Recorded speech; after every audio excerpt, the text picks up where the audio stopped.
안녕하십니까? 오늘도 평신도 성령대학 12번째 강의에 함께 하신 여러분을 진심으로 환영합니다. 제가 잠깐 기도하고 강의 시작하겠습니다. 사랑과 은혜가 충만하신 요 하나님 아버지 감사합니다. 하나님, 오늘 강의를 통하여 우리가 다시 한번 하나님의 말씀을 더욱 깊이 있게 깨달을 수 있는 은혜를 허락하여 주시옵소서. 말씀을 통해 우리가 하나님의 마음을 더욱 깊이 있게 알아가고 하나님의 마음을 기쁘시게 해드리는 온전한 믿음의 삶을 살아가는 우리의 모습 될 수 있도록 하나님 인도해 주시옵소서. 예수님 이름으로 기도드립니다. 아멘. 오늘은 12번째 강의로 20과 북이스라엘의 멸망 그리고 21과 메시아와 베들레헴의 목동 이야기를 살펴보도록 하겠습니다. 여러분의 교재 176쪽에 통으로 외우세요를 보시면 열왕기 하에는 서서히 국군을 다해가는 북이스라엘 마지막 모습들이 기록되어 있습니다.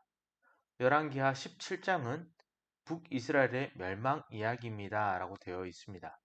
특별히 북이스라엘의 멸망의 이야기는 수천 년 동안 사랑의 줄로 묶어왔던 아브라함의 후손 10지파를 지워버리고 아브라함의 후손이라는 그 정체성을 없애버리겠다라는 하나님의 가슴 아픈 결정이었고, 그 이유는 그들이 제사장 나라의 꿈을 꾸지 않았기 때문이었다라는 것입니다. BC 8세기 아수르 제국이 그 세력을 팽창해가고 있던 시대에 당시는 북쪽에서 그 세력을 키우고 있는 아수르에 의해 남쪽의 애굽까지 침공당하는 상황이었습니다. 이때 북이스라엘과 남유다가 살아남을 수 있는 비결은 아수르나 바벨론, 애굽의 도움을 받는 것이 아니라 오직 세계를 경영하시는 하나님의 도움을 구하는 것뿐이었습니다.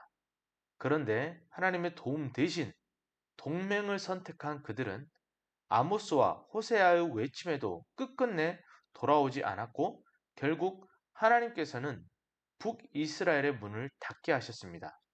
그때가 BC 722년이었습니다. 이 무렵 남유다의 수도 예루살렘에서는 이사야와 미가가 활동을 합니다. 이 두 선지자는 남유다를 회복시키고자 하시는 하나님의 간절한 소망을 선포합니다. 이어서 여러분 교재 177쪽 1번 북이스라엘의 멸망과 이사야의 사명을 보시면 먼저는 이사야의 사명은 남유다의 보전에 있었습니다. 죄악이 만연했던 당시 사회 속에서 백성들을 돌이키고 하나님의 백성으로 다시 세워가는 것이 하나님께서 이사야 선지자에게 주신 사명이었다라는 것입니다.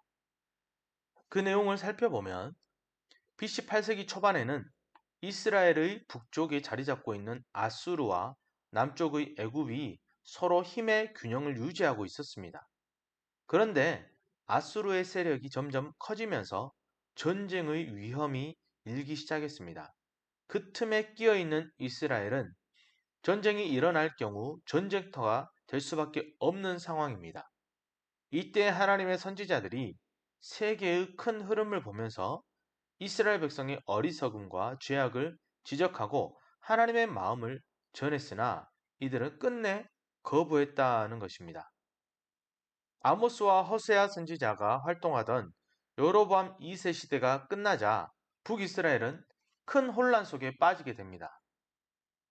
여로보암 2세의 뒤를 이은 스가랴 왕은 왕이 된 지 6개월 만에 살룸에 의해 살해됩니다. 그리고 살룸 이후에는 므나헴이 왕이 되는데 그때 아스르 왕 불, 곧 세계사에선 티글랏 빌레셀 3세라고 이야기하는 아수르 왕이 북이스라엘을 공격했고 므나헴 왕은 아수르 왕에게 은 1,000달란트를 바쳐야 했습니다. 므나헴 왕이 아수르 티글랏 빌레셀 3세, 즉 성경에 나오는 불이라는 아수르 왕에게 이스라엘을 지키기 위해서 은 1,000달란트를 지불을 했다라는데 이 은 1,000달란트가 얼마나 큰 금액이었는지를 가늠해 볼 수 있는 일이 바로 북이스라엘의 오므리 왕조 때 오므리 왕이 사마리아라는 큰 산을 사서 그곳에 사마리아라는 성을 짓고 북이스라엘의 수도로 삼았습니다. 이때 오므리 왕이 사마리아라는 이 큰 산을 사기 위해서 지불했던 금액이 바로 은 2달란트였습니다. 은 2달란트를 가지고 성읍을 짓고 수도를 삼을 만한 큰 산을 살 수 있었다는 것을 볼 때 아수르에게 무나헴이 은 1,000달란트를 바쳤다라는 것은 얼마만큼 큰 금액을 아수르에게 지불을 했는지 가늠해 볼 수 있다라는 것이죠.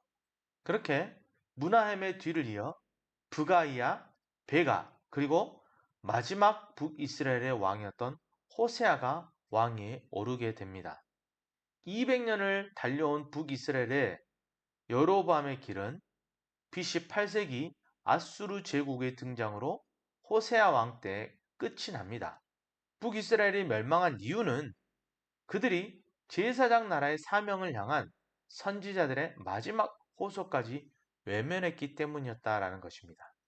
한편 남유다에서는 우시야 왕이 나라가 강성해지자 마음이 교만해져서 제사장만이 할 수 있는 향단에 분향하는 일을 행하다가 하나님의 징벌로 나병에 걸립니다.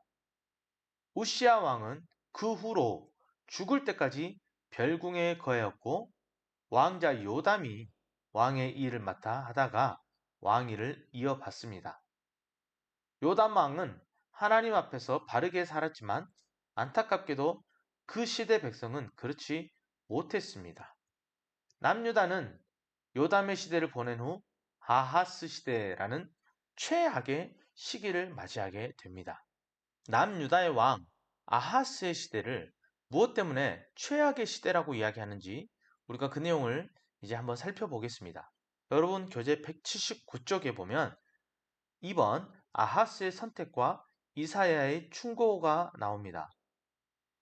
모든 선지자가 그렇지만 특히 이사야와 이후에 있을 예레미야 선지자의 활동을 이해하기 위해서는 당시 국제 정세가 어떠했는지를 꼭 살펴야 합니다. 국제 정세, 세계 경영이라는 말을 빼놓고는 그들의 활동을 이해할 수 없습니다. 특히 이사야 13장에서 23장까지 남유다 주변 국가에 대한 하나님의 심판 경고가 기록되어 있습니다.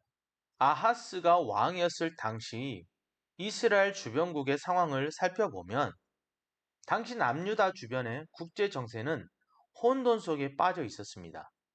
가장 막강한 힘을 가진 아수르 제국이 아람, 그 다음 북이스라엘, 그리고 남유다를 거쳐 애굽까지 정복하려는 속셈을 가지고 있었기 때문입니다.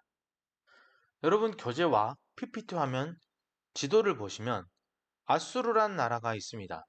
이 아수르는 먼저는 아람을 정복을 한 이후에 남으로 진격해서 북이스라엘을 점령을 할 계획을 세웠습니다. 여기에서 그치는 것이 아니라 계속해서 남유다로 진격하고 남유다를 정복한 이후에는 마지막으로 애굽까지 정복을 하려는 계획을 가지고 있었더라는 것입니다. 그런데 이러한 계획을 실행에 옮기기 위해서 아수르에게 필요했던 것이 한 가지가 있었습니다. 그것은 바로 빌미였습니다. 전쟁을 일으킬 만한 합리적인 구실, 즉 이유가 있어야 된다라는 것이죠.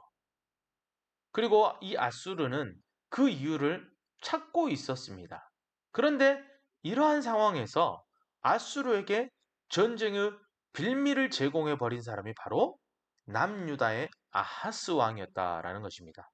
계속해서 교재 내용을 살펴보시면 아하스의 계획과 이사야의 충고가 있습니다. 아하스의 계획은 바로 친아수르 정책이었습니다. 그리고 그러한 아하스에 대한 이사야의 충고의 내용은 친아수르 정책으로 가지 말고 다윗의 길로 돌아가라라는 것이었습니다. 그렇다면 아하스는 무엇 때문에 친아수르 정책을 펼치려고 했는지 그 내용을 한번 들여다보면 북이스라엘과 아람이 아수르를 대적하기 위해서 힘을 모았습니다. 그런데 문제는 이 두 나라의 힘을 합친 것만으로는 아수르를 대적하기에 역부족이었다라는 것입니다. 그래서 북이스라엘은 남유다에게 손을 내밉니다. 그리고 북이스라엘과 남유다, 아람 이 세 나라가 힘을 합쳐서 아수르를 견제하자라는 것이었습니다. 그런데 남유다의 아하스 왕은 북이스라엘과 아람의 동맹 제안을 거절합니다. 그러자 북이스라엘과 아람은 아수르를 대적하기 이전에 먼저 남유다를 공격해서 그들을 제압하려고 했습니다. 왜냐? 북이스라엘과 아람이 손을 잡고 아수르를 대적하는 동안에 남유다가 뒤에서 아수르와 손을 잡고 그들의 후미를 공격할 경우에 꼼짝없이 당할 수밖에 없다라는 것이었습니다. 그래서 아수르를 본격적으로 대적하기 이전에 먼저 남유다를 침략해서 제거하려는 계획을 세웠다라는 것입니다. 북이스라엘과 아람이 이러한 기미를 보이자 남유다의 아하스 왕은 큰 두려움에 사로잡히게 됩니다. 그리고 북이스라엘과 아람의 1차 침공에 이은 2차 침공이 눈앞에 있게 되자 아하스는 아수르에게 도움을 요청하려고 합니다. 이때 이사야 선지자는 아하스 왕을 찾아가서 아무리 그 두 나라가 남유다를 공격해 온다 할지라도 그들의 계획은 절대 성공할 수 없을 것이기 때문에 두려워하지 말고 오직 세계를 경영하시는 분은 여호와 하나님이시기 때문에 하나님 한 분만을 의지하라라고 이야기를 합니다. 그리고 이사야는 이에 대한 증거로 하나님께 한 가지 징조를 구하라라고 이야기를 합니다. 그런데 아하스는 이것을 거부합니다. 하나님 앞에 징조를 구할 것을 거절했다라는 것입니다. 이것은 아하스가 그처럼 하나님을 신뢰했다라는 것을 보여주는 것이 아니고 하나님의 약속과 그 능력에 대해 전혀 관심이 없고 하나님을 믿고 의지할 만한 마음이 전혀 없는 아하스의 마음을 대변해주고 있는 것입니다.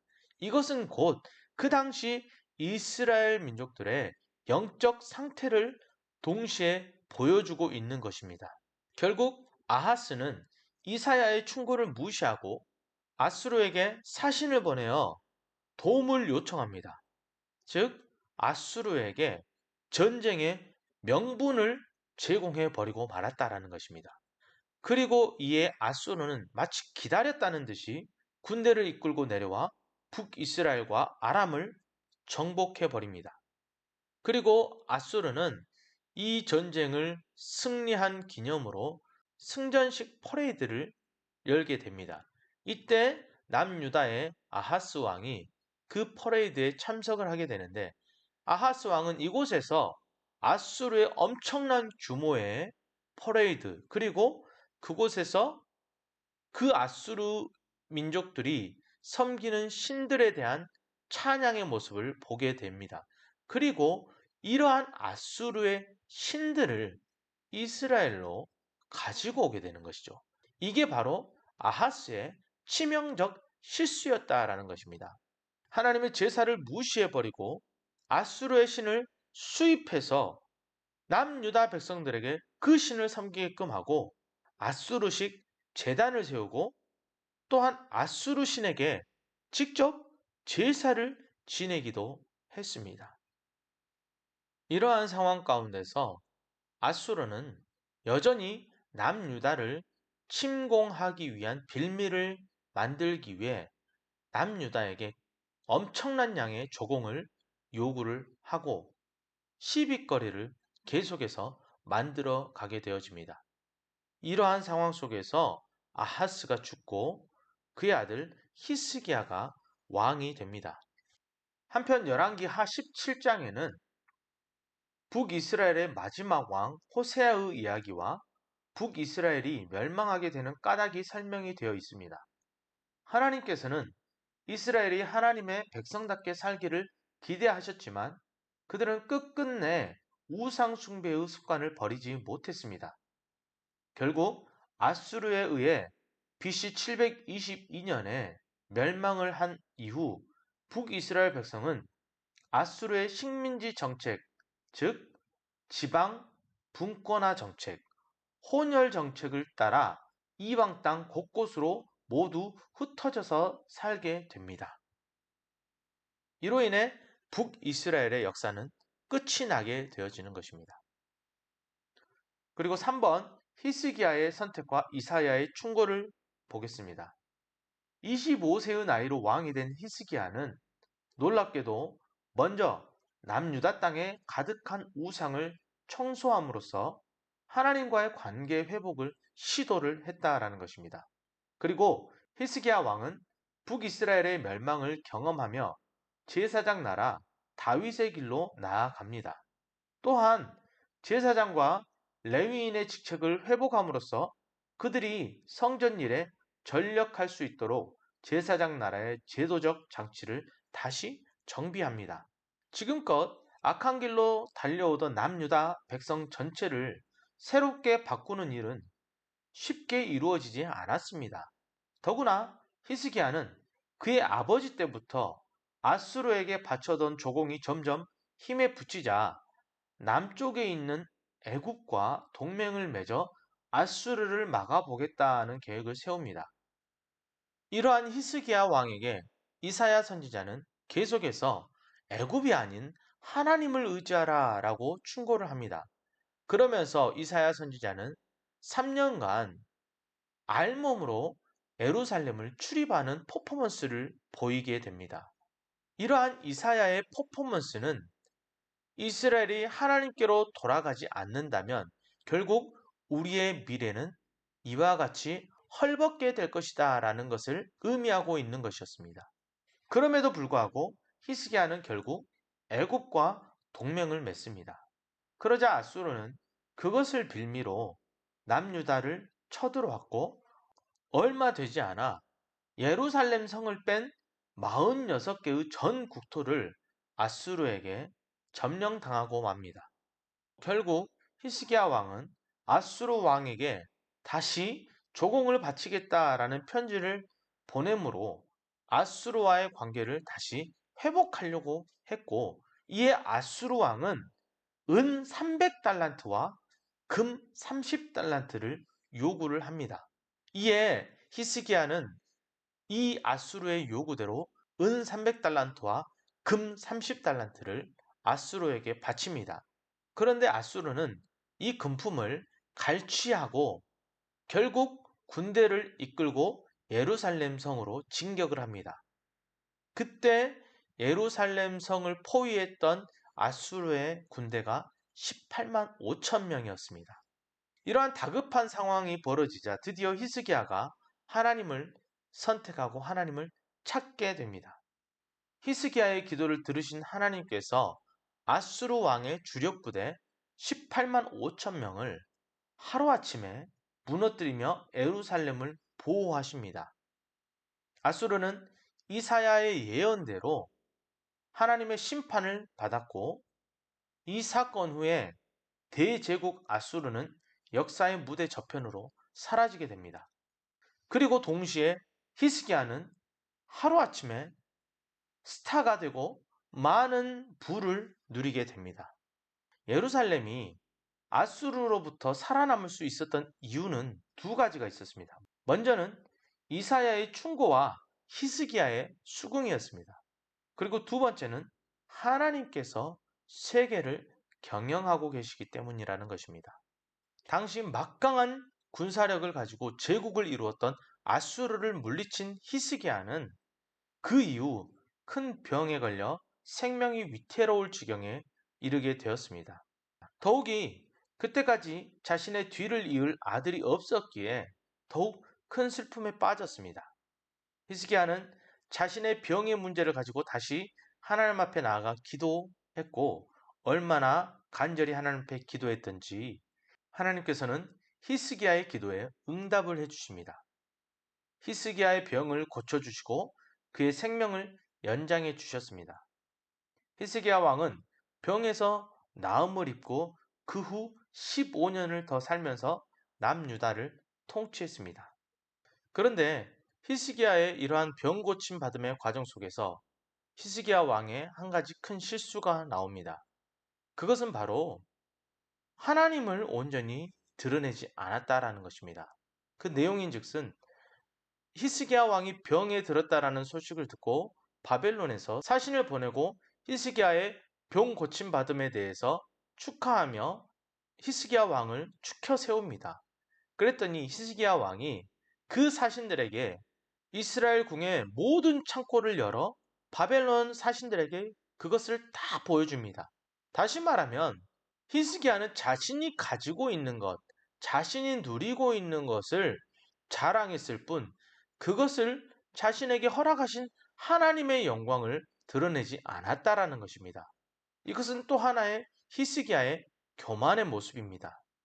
이것이 히스기야 왕의 치명적 실수로 기록이 되어집니다. 이러한 히스기야의 모습을 통해 우리는 승리를 경험한 후에 더욱 겸손해져야 한다는 것을 잊지 말아야 합니다. 또한 병이 나음과 함께 우리는 치유자를 기억할 수 있어야 된다는 것입니다. 소유를 누림과 동시에 주신 분께 감사하는 삶을 또한 살아가야 합니다. 그럴 때 우리는 진정 보아야 할 것을 볼 수 있고 가야 할 길을 갈 수 있다는 것입니다. 이것이 바로 진정한 믿음이고 참 신앙이라는 것입니다. 그리고 계속해서 21과 메시아와 베들레헴의 목동의 내용을 살펴보면 여러분 교재 182쪽 통으로 읽는 센스를 보시면 BC 8세기 고대 근동은 말 그대로 격변의 시대 속에 있었습니다. 아수르를 비롯한 제국들이 본격적으로 역사의 무대에 등장했기 때문입니다. 당시 북이스라엘의 수도였던 사마리아와 남유다의 수도였던 예루살렘은 이스라엘 사람들뿐 아니라 지정학적 가치로 인해 고대 근동의 모든 사람의 눈길과 관심이 집중된 곳이었습니다. 그러나 하나님께서는 그때 남유다의 작은 도시에 불과한 베들레헴에 집중하고 계셨습니다. 이것이 메시아와 베들레헴의 목동을 읽는 중요한 핵심 열쇠입니다. 자, 그 밑에 통포인트를 보시면 이사야 40장을 분기점으로 남유다에 대한 이사야의 심판 예언이 구원의 약속으로 이어지면서 메시아의 오심까지 선포된다라는 것입니다. 183쪽 1번 이사야를 통한 미래 이야기를 보시면 선지자란 자신의 말이 아닌 하나님의 말씀을 대신 전하는 사명을 받은 하나님의 사람을 일컫습니다. 하나님께서는 이스라엘 백성이 하나님과 맺은 언약을 지키지 않고 하나님으로부터 멀어져 갔을 때마다 선지자를 보내셔서 경고의 메시지를 주셨습니다. 그러므로 선지자들의 메시지는 예레미야 선지자가 말한 대로 평안이 아니라 전쟁과 재앙과 전염병을 예언하는 경우가 대부분이었다라는 것입니다. 이사야 선지자는 하나님의 구원 계획을 위해 외치는 자의 소리여 이르되 너희는 광야에서 여호와의 길을 예비하라 라고 선포하며 먼 미래에 등장할 선지자 세례 요한을 예고합니다. 또한 진정한 미래에 대한 예언인 메시아에 대해 예언을 했습니다. 이것이 이사야 선지자가 했던 핵심적인 예언이었다라는 것입니다. 그리고 이러한 이사야 선지자가 예언한 메시아를 우리가 바라볼 때 우리는 이사야서 9장과 53장에서 예언하는 이 두 가지의 예언의 내용을 함께 기억해야 한다는 것입니다. 먼저는 이 땅에 오실 메시아의 모습은 이사야 9장의 강한 메시아의 모습임과 동시에 또한 53장에서의 연한 순 같은 메시아라는 것을 우리가 함께 통으로 보아야 한다는 것입니다. 한 장 넘겨서 184쪽 2번 이사야를 통한 메시아 이야기가 있습니다. 이사야 선지자는 당시로부터 800년 후에 오실 예수님의 모습을 미리 예언했습니다. 이사야 9장에 보면 오실 그분은 전능하신 하나님 기묘자와 모사이시며 이새의 뿌리이십니다. 강한 메시아, 전능하신 예수님을 묘사하고 있습니다. 그런데 이사야 후반부에는 인간들의 잘못을 책임지시기 위해 고통 앞에 처해진 연약한 그리스도의 모습이 나옵니다. 이사야를 통해 하나님의 구원에 대한 새로운 창조가 예언이 되어집니다. 이사야서 65장 17절로 18절의 말씀에 보라, 내가 새 하늘과 새 땅을 창조하나니 이전 것은 기억되거나 마음에 생각나지 아니할 것이라. 너희는 내가 창조하는 것으로 말미암아 영원히 기뻐하며 즐거워할지니라 라고 기록되어 있습니다. 이렇게 해서 이사야서까지 모두 살펴보았고, 이제 이어서 미가서를 살펴보면 3번 미가를 통한 두 도시의 죄악 이야기가 나옵니다. 미가 1장에서 3장까지의 내용인데, BC 8세기에 북이스라엘에서 아모스와 호세아 선지자가 함께 활동했다면 동시대에 남유다에서는 이사야와 미가 선지자가 함께 하나님의 말씀을 전했습니다. 미가의 이름은 여호와와 같은 이가 누구냐라는 뜻입니다. 미가는 모레셋이라는 작은 마을 출신으로 BC 8세기의 남유다의 요담, 아하스, 히스기야 왕 시대 하나님의 말씀을 전한 선지자입니다. 당시 고대 근동의 형편은 아수르가 본격적으로 제국으로 등장해 고대 근동을 무력으로 위협하던 때였습니다. 그런데 북이스라엘의 수도인 사마리아와 남유다의 수도인 예루살렘 두 도시에서는 고관 대작들과 관리들이 대놓고 부정을 저지르고 있었으며, 백성들 또한 제사장 나라 거룩한 시민의 모습은 그 어디에도 찾아볼 수 없었습니다. 그때 하나님께서는 미가 선지자를 통해 사마리아와 예루살렘 두 도시의 죄악과 정치 지도자들의 잘못을 통렬히 꾸짖으셨습니다. 시온은 피로, 예루살렘은 죄악으로 건축하는도다 라는 미가서 3장 10절의 말씀을 통해 하나님께서는 반드시 그들을 심판할 것을 경고하셨습니다.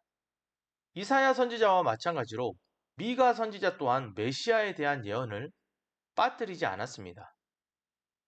하나님께서는 미가 선지자를 통해 오실 메시아를 예언하게 하셨습니다. 메시아는 당시 사람들이 주목하던 큰 도시들이 아닌 남유다의 작은 마을인 베들레헴에서 탄생할 것이라고 미가서에서 이야기하고 있습니다. 미가 선지자의 이 예언은 그 당시 강대국들의 억압 속에서 고통당하던 백성들에게 큰 소망의 말씀이 되었다라는 것입니다. 하나님께서는 하나님의 말씀에 순종하지 않고 죄악된 길을 따르는 이스라엘 백성들을 선지자들을 통해서 계속해서 돌이키게 하십니다. 그럼에도 불구하고 그 하나님의 말씀에 하나님의 뜻에 순종하지 않고 돌이키지 않는 그들을 징계하시지만, 그러한 상황 가운데서도 끝까지 하나님은 선지자들을 통해 미래에 주실 구원에 대해서 약속해 주신다라는 것입니다. 이것이 하나님의 백성들을 향한 하나님의 사랑의 모습이고, 이것은 또한 끝까지 그들을 포기하지 않고 인도하시는 하나님의 신실하심이라는 것입니다. 우리는 이스라엘과 유다의 역사, 그리고 그 안에서 활동하던 선지자들의 모습을 통해 이러한 하나님의 당신의 백성들을 향한 사랑의 마음을 확인할 수 있습니다. 이렇게 해서 제7마당 사랑의 줄, 사명의 줄에 대한 내용을 모두 살펴보았습니다. 이제 다음 시간에는 제8마당 절망 앞에 선 희망이라는 주제를 가지고 22과 남유다의 멸망, 그리고 23과의 70년의 징계의 내용을 살펴보도록 하겠습니다. 수고하셨습니다.